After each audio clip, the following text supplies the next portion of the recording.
July 16ರಂದು ಬಿಸಿ road bus ನಿಲ್ದಾಣದಲ್ಲಿ ಲಾವಣ್ಯ ಎಂಬ ಯುವತಿಯನ್ನ ಬರ್ಬರವಾಗಿ ಹತ್ಯೆ ಮಾಡಿದ್ದ ಆರೋಪಿಯು ಕೊಲೆಗೆ ಬಳಸಿದ್ದ ಮಾರಕಾಸ್ತ್ರವನ್ನ ಉಪ್ಪಿನಂಗಡಿಯಲ್ಲಿ ಖರೀದಿಸಿದ್ದ ಎಂಬ ಕಾರಣಕ್ಕೆ ಉಪ್ಪಿನಂಗಡಿಯಲ್ಲಿ ಮಹಜರು ಪ್ರಕ್ರಿಯೆ ನಡೆಸಲಾಯಿತು.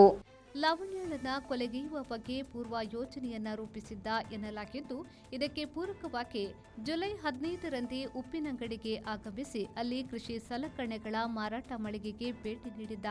ಅಲ್ಲಿ ಕೃಷಿಕರು ಬಳಕೆಗೆ ಬೇಕಾಗುವ ಉದ್ದನೆಯ ಕತ್ತಿಯನ್ನ ಪರಿಶೀಲಿಸಿ ಅದರ ಬೆಲೆಯನ್ನ ಕೇಳಿದ್ದ. ಬಳಿಕ ಅಲ್ಲಿಂದ ಹೊರ ಹೋಗಿ ಬೇರೆಲ್ಲೋ ವಿಚಾರಿಸಲು ಯತ್ನಿಸಿ ಮರಳಿ ಅದೇ ಮಳಿಗೆಗೆ ಬಂದು ಕತ್ತಿಯನ್ನ ಖರೀದಿಸಿದ್ದ.